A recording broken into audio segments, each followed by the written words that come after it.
Amable audiencia, cordial sintonía. Bueno, estamos en el ocaso de lo que es el sesquicentenario de Agua de Dios, que termina ahorita el 9 de agosto a las 12 de la noche.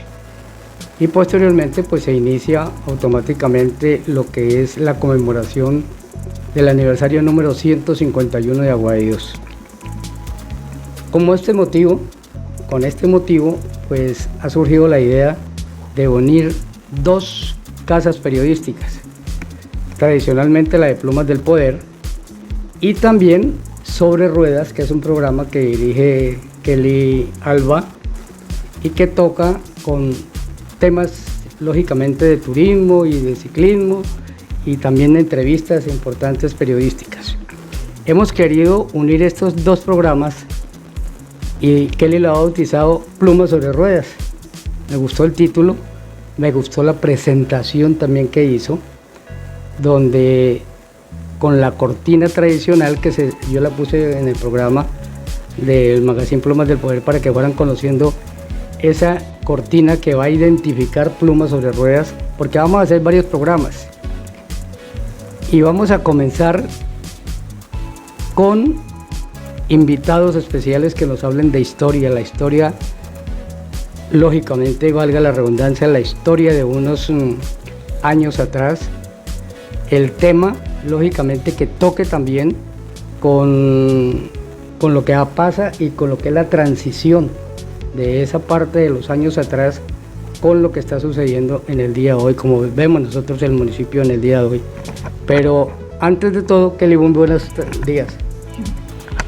Don Jaime, muchas gracias, estoy muy contenta de hacer parte de este programa, sé que les va a gustar porque va a tratar temas diversos como lo es la historia de Agua de Dios y también un enfoque a nivel deportivo, turístico del municipio. Bueno, decíamos que la parte histórica siempre nosotros la hacemos, ¿por qué? Porque le tengo unos daticos. El censo del 2018 pone a Agua de Dios con 11.613 habitantes. Esa es la cifra oficial que nos da el censo ahorita del 2018, hace 3 años. En estos habitantes, el 73% son oriundos de otros sitios del país. Y el 27% son nacidos de Agua de Dios, que se supone que viven en Agua de Dios, que llevan tiempo en Agua de Dios y que deben conocer parte de la historia de Agua de Dios. Yo me atrevo a asegurar que el 90%, inclusive puede ser hasta el 95%, entre 2.800 y 2.000 personas de esas 3.100 no conocen la historia de Agua de Dios. Ya hemos tenido ejemplos donde inclusive los jóvenes menos. Todavía una persona de edad se le toca el tema y se acuerda o sabe algo que le han dicho, pero los jóvenes no conocen la historia de Agua de Dios. No hay claridad tampoco. Y si no conocen la historia de Agua de Dios, pues ¿cómo vamos nosotros a pretender de que sean ellos los voceros cuando salgan a otra parte, así sea a estudiar o a trabajar? Esa es la idea de nosotros. Hablar de la historia, repetirla para que la gente la conozca, para que se divulgue, para que ojalá la juventud sea uno de nuestros mayores receptores y para que salgan y la difundan, la verdadera historia. Así es, don Jaime. Además que sobre ruedas van a estar muchas personas del municipio de Agua de Dios, líderes de nuestro municipio, hablándonos sobre lo que ellos hacen desde sus profesiones y cómo han contribuido a través de esto con el desarrollo turístico, deportivo y cultural de Agua de Dios también. Mire, yo tengo una entrevista que ya la realicé en exteriores. Lamentablemente hacerlo en exteriores es muy difícil. Uno está grabando y pasan los carros, las motos, inclusive no se dan cuenta que está uno grabando, le pitan. Eso me pasó a mí hoy con una de las entrevistas que me adelanté y la voy a explicar. Invité al doctor Mauricio Méndez Bautista porque él tiene una transición en Agua de Dios.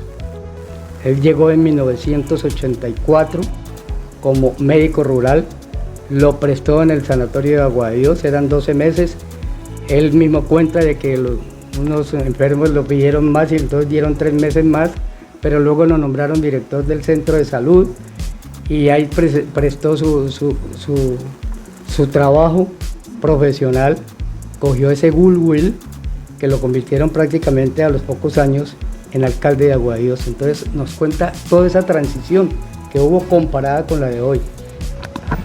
¿Cómo la ve? Tan importante, ¿no? Conocer quiénes son nuestros líderes en el municipio, cuál es nuestra historia, tener claridad sobre todo eso para, como usted decía, don Jaime, poderle contar más adelante al turista quiénes somos y con fundamentos, con argumentos verdaderos. Bueno, antes de entrar con la presentación, como siempre nos irá a colaborar Rubinis en la parte de escenario. Ya nos cuadró para hacer la presentación. Hoy me acompañó en la cámara, en las grabaciones que hicimos, pero como dice la frase de urbanidad, las damas primero, entonces usted comienza este primer programa con su invitado, que lo dejemos quietico ahí. Yo ya hablé lo de Mauricio porque llama la atención y llama eso, pero usted tiene su primer invitado en este programa. Repito que lo hacemos con miras a hacerle como un homenaje a los 150 años de Aguadíos más uno, así como están diciendo Tokio 2020 más uno, así que vamos a calificar nosotros porque vamos a tener programa antes y después del 10 de agosto. Así es, don Jaime, entonces sin más preámbulo nos vamos, plumas sobre ruedas. Bienvenidos. Y como lo prometido es deuda, les presento a mi primer invitado. Él es Leonel Moreno, gran artista plástico del municipio de Agua de Dios. Bienvenido, Leonel. Gracias, Kelly, por la invitación. Leonel, ¿cómo se siente en la bicicleta? ¿Cuánto tiempo sin montar? Hacía bastante tiempo que no montaba, pero bueno, ahí me estoy acomodando con facilidad. Qué bien, Leo. Mientras nos familiarizamos de nuevo, alguna vez usted me decía que pintar y el arte es algo más allá de hacer cuadros bonitos, de pintar cuadros bonitos. Cuéntenos entonces, para usted, ¿qué es el arte? Bueno, el arte es comunicación y es la oportunidad que tenemos los artistas de mostrar un sentimiento, de mostrar una realidad y como tal es un don. Es un don, perfectamente. Y como todo artista, usted, me imagino, tendrá un sitio de inspiración para crear las grandes obras que hasta el momento ha realizado. ¿Cuál sería ese sitio en Agua de Dios? En Agua de Dios hay bastantes lugares de inspiración y el hecho de ser un municipio con alto contenido histórico, hay muchos sitios. Por ejemplo, el parque principal es uno de ellos. ¿Nos vamos para el parque principal? Vamos, visitemos el parque principal. Vamos.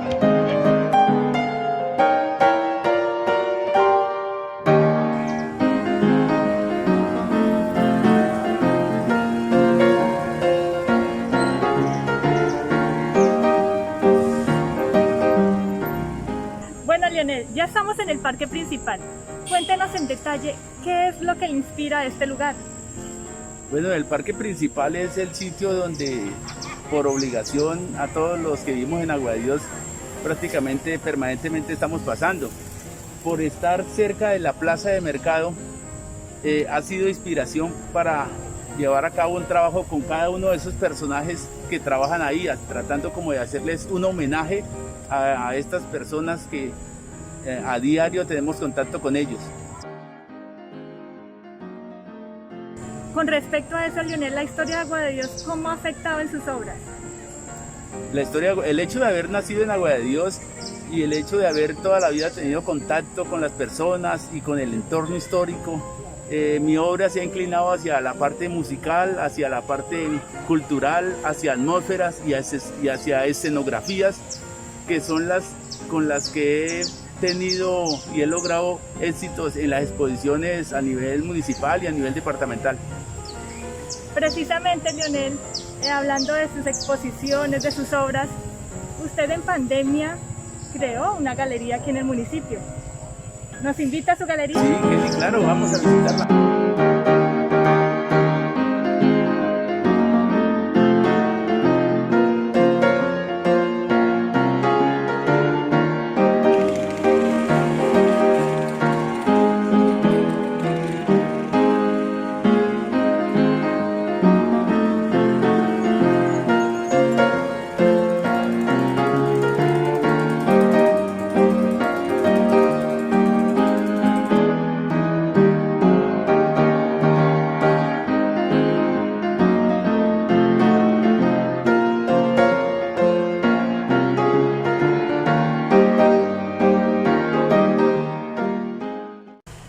estamos en Colonias Art Gallery.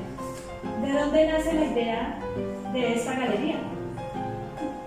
Hace mucho tiempo mi afición por el dibujo, por todo lo que tiene que ver con la pintura, me ha llevado a practicar, a buscar, a investigar, a conocer sobre el arte, participar en eventos y hacer pinturas, esculturas. Buscaba un sitio donde pudiera exhibir mi trabajo. Y en esta época de pandemia tuve la oportunidad de construir este sitio. Fueron unos meses aquí trabajando, pero al final lo logré. Y en el momento de ponerle el nombre, yo creo que de hace tiempos tenía el nombre de Colonias. Lo único que tocaba adicionarle era que era un negocio sobre arte y que era una galería. Y ahí nació Colonias Art Gallery. El 24 de diciembre del 2020 lo inauguré. Abrí la exposición y excelente, feliz. Claro, además que no muchos municipios gozan de tener una galería, ¿verdad? De arte. Yo creo que en Cundinamarca pocos. Así es. Y Aguadedios, así como contamos con una gran cantidad de museos y de historia, pues ya era hora de tener una galería. Sí, Leo. Y usted habla de los premios que ha obtenido a lo largo de su carrera. Muchas de las obras que han sido ganadoras de importantes reconocimientos reposan aquí. Cuéntenos un poco acerca de esos logros. En el 2007 tuve un reconocimiento en Pradilla con una obra que la titulé ¿Con qué lo curaremos? Y contaba o nos hablaba del maltrato infantil y los niños dentro del conflicto. Es un tema social que en su momento me inspiró para ejecutar esa obra, participar y tener el primer premio, Ceiba de Oro, se llama ese premio, en el 2007 en el Departamental de Pintores de Pradilla. En la inauguración del Centro Cultural con la exposición, la primera exposición Aguadedios para Grandes Cosas, tuve la oportunidad de presentar una obra cuyo título es Borrón y Cuenta Nueva, de la misma temática sobre los niños y sobre el perdón. Leo, aparte de obtener varios logros a nivel departamental, también ha hecho bastantes colaboraciones a nivel nacional, como las que hizo en San Andrés. Cuéntenos un poco sobre eso. Esa fue una bonita oportunidad porque la isla ofrece, la isla es un sitio de inspiración que yo pienso que para cualquier artista es el sitio perfecto. Si además de ir por diversión y por paseo, uno tiene la oportunidad de adelantar un trabajo como fue la ejecución del proyecto donde se hizo el montaje del Museo de Providencia, hacer toda esa investigación y hacer todo esto, y organizar toda esa historia, eso fue una experiencia increíble. Además de eso... ¿Cuántos meses duró en Providencia? ¿O cuánto tiempo? Pues en todo el tiempo que estuve haciendo trabajo fue más o menos como unos 8 meses. Bueno, en San Andrés se hicieron unas esculturas en gran formato que fueron paraderos donde los turistas tenían la oportunidad de tomarse fotografías y mostrar de una forma, mostrar los atractivos de la isla. Porque otro de su fuerte, aparte de la pintura, es la escultura también, por la que ha ganado varios reconocimientos, ¿verdad? Pues tuve un reconocimiento en la escultura también en el Encuentro Departamental de Pradillas con la obra Desplazados, tuve un reconocimiento y un segundo lugar en escultura con la obra El Esfuerzo. En la ciudad de Cota participé en una ocasión y me gané un primer premio en pintura con una obra llamada Ilusiones, también de una temática social y que involucra a los niños. ¿Cómo identificaríamos un cuadro de Leonel Moreno?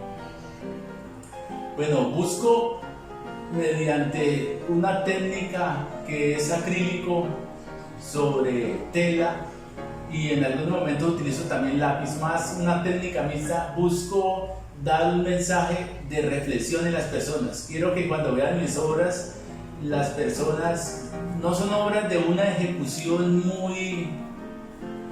detallada, pero más bien yo trato de crear unas atmósferas que cuenten una historia, que produzcan un efecto en las personas y que los lleve como a una reflexión interna.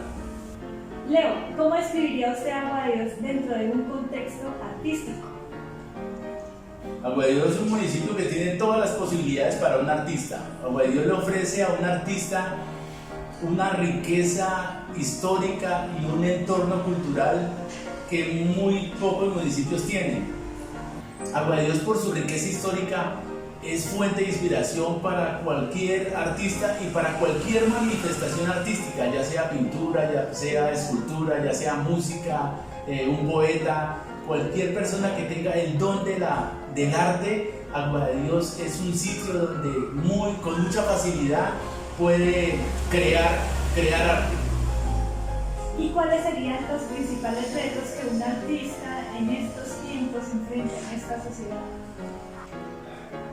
Pienso que en todos los tiempos los artistas se han enfrentado a muchas situaciones, se han enfrentado a la situación económica, los artistas se han enfrentado al qué dirán del entorno social donde habitan, se han enfrentado hasta sus mismas familias.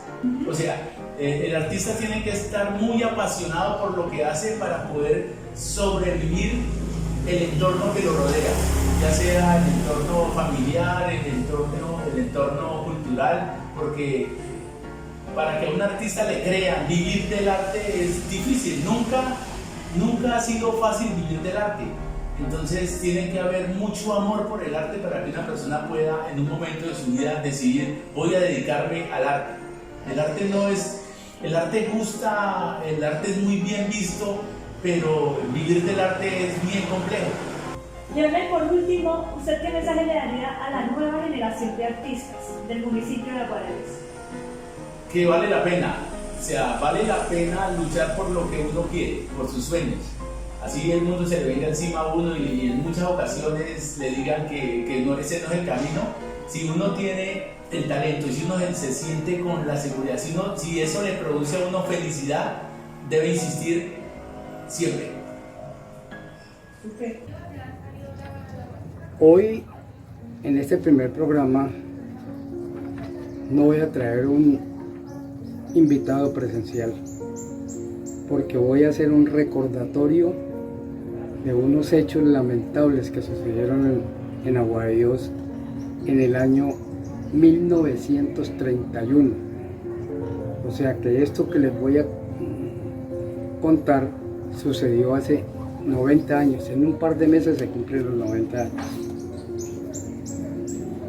Entre los acontecimientos trágicos acontecidos en esta población se relata una violenta página histórica que nos la contó a nosotros hace unos años Numael Morales Romero, que fue testigo presencial de los hechos y ratificado entre otros por Abelito, el tradicional sobandero de la época.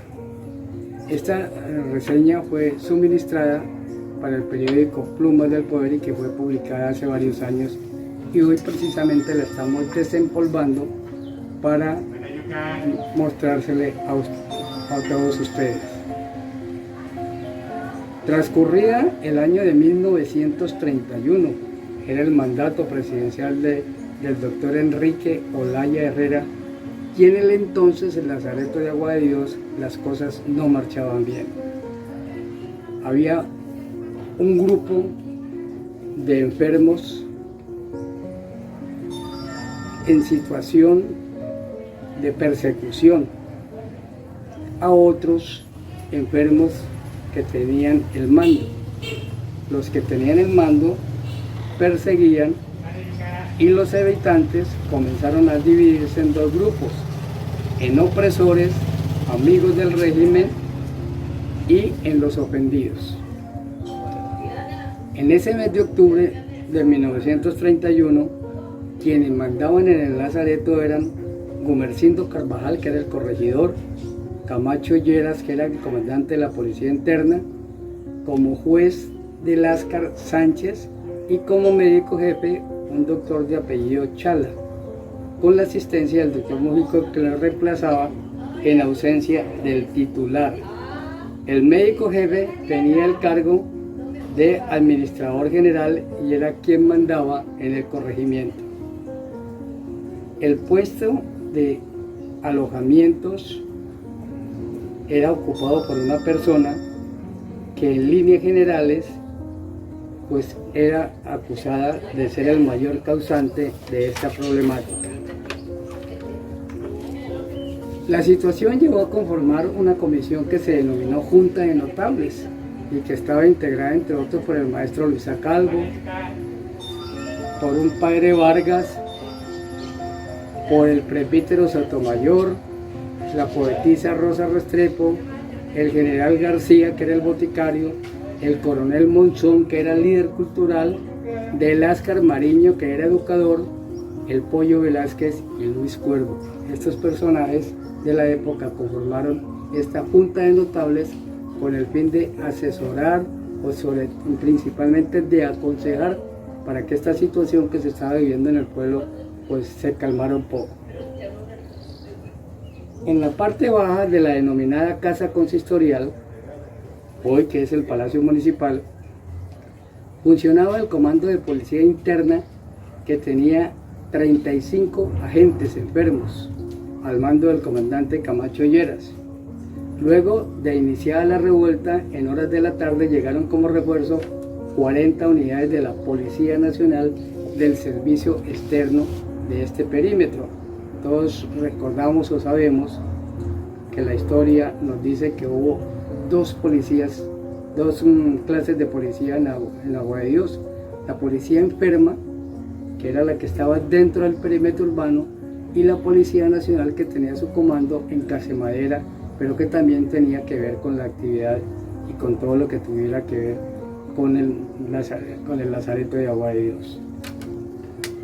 En aquella época el pueblo estaba decidido a no seguir soportando la situación de inconformismo, y para frenar algunos desórdenes los líderes asumieron consignas que llegado el momento de un pronunciamiento colectivo de defensa se haría el llamado al pueblo con las llamadas señas críticas que se conocen, como el del toque y sonido de un cacho o la detonación de una bomba de pólvora.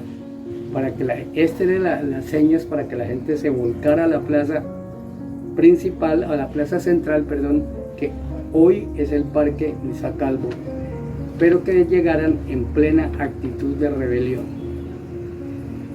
Al parecer la paciencia se rebosó y una de esas claves se dejó ir por el poblado en la mañana del jueves 24 de octubre, y en un ambiente tenso la policía interna, con el respaldo de los grupos defensores, comenzaron a agruparse en el comando de policía, y por su parte los sublevados tomaban sitio en la plaza principal bajo la sombra de los amanes, las ceibas, los almendros y otros árboles gigantes que había en el sitio principal de concentración, que era la plaza central. Las fuertes protestas comenzaron con la muerte del doctor Acevedo y también por la policía de adjudicación de techo a unos pocos enfermos y por toda una serie de atropellos que había polarizado la comunidad en dos bandos. Se prohibía, por ejemplo, deambular después de las 8 de la noche, so pena de ir al calabozo y posteriormente a la cárcel por 30 días de arresto si era enfermo. Y si era sano de lepra, lo detenían en el cuartel llamado de Casa de Madera, y de allí lo sacaban al otro día hasta el puente de los Suspiros, expulsándolo prácticamente para que no volviera a Agua de Dios. Los sucesos de aquel 24 de octubre se desencadenaron en una balacera espantosa entre los que estaban atrincherados en el cuartel de la policía interna y los que se amotinaron en la plaza, con fuego cruzado por disparo de revólveres y escopetas, y hubo un momento en el que parecía que el enfrentamiento armado iba a terminar por falta de proyectiles en los que se encontraban en el comando, pero súbitamente apareció el tal doctor Mujica atravesando la calle hasta llegar al cuartel y los aprovisionó de proyectiles llevados en un vehículo. Lógicamente, esto el tiroteo se renovó, de nuevo y comenzaron los heridos. El primer herido de muerte fue el doctor Marmoleo, que era un educador que estaba del lado del pueblo. Luego fue Toro Lolo, un bobito sordo que inocentemente se atravesó, se metió entre el fuego de las balas, y quien era muy conocido y apreciado en el pueblo porque hacía muchos mandados a las familias. Era el mandadero oficial de la familia del maestro de Sacalvo. Y así sucesivamente cayó muerto José Antonio Vélez y las otras víctimas fatales. En total fueron 9 los sacrificados en esta fecha, que recuerda un gran luto que hubo en el Lazareto de Agua de Dios. Los sublevados tuvieron noticia que el ejército estaba en camino para restablecer el orden de la población, y efectivamente entraron 100 unidades de uniformados que invadieron las calles de Agua de Dios ya cuando iba a caer la noche. Vinieron las preguntas, vinieron las investigaciones, las acusaciones y señalamientos comenzaron, y la autoridad detuvo en sus casas a los que lideraron la revuelta, entre ellos los hermanos Manuel y Rafael González, al brujo Rodríguez, a Manuel Gómez Beltrán y 41 personas más. Todos estos detenidos fueron ya llevados al cuartel de Casemadera, todos personas enfermas de lepra, y 3 días después fueron deportados al Lazareto de Cañeloro en la isla de Tierra Bomba, que todos sabemos queda cerca a Cartagena. Los muertos de este sacrificio fueron depositados por las autoridades en una fosa común en el cementerio católico, donde se levantó un sencillo monumento con figura de un tronco de árbol con 9 gajos cortados que simbolizan el pueblo y sus 9 ciudadanos caídos en sacrificio. Plumas del Poder denominó, desde que conocimos la historia contada por Ismael Morales y ratificada por el sobandero Abelito y después por otras personas, que este sitio en el cementerio se llamara como un monumento a los mártires, allí precisamente donde está este sencillo monumento con figura de un tronco de árbol con 9 gajos cortados. Y periodísticamente tituló esta página de esta triste y fatal insuceso como el exterminio de los rebeldes o la masacre del 1931. He querido traer este recuento, lógicamente ayudado por el archivo que tengo, leyendo y recordando los temas, porque este va a ser uno de los temas principales en nuestro próximo programa. Vamos a ir más adelante. Hay una persona que siguió este tema, le interesó, luego se fue a la casa cural, desempolvó los libros de defunciones, sacó varios actos de defunciones, se conocieron los nombres de todos los 9 sacrificados, asesinados prácticamente, y este tema lo vamos a tener para un próximo programa, porque el invitado, repito, hizo este otro trabajo. No voy a decir cuál va a ser el invitado, pero ahí sí será un invitado presencial que nos va a contar el resto, qué más pasó, temas que la gente no conoce y que nosotros vamos a tener la oportunidad de comentárselos.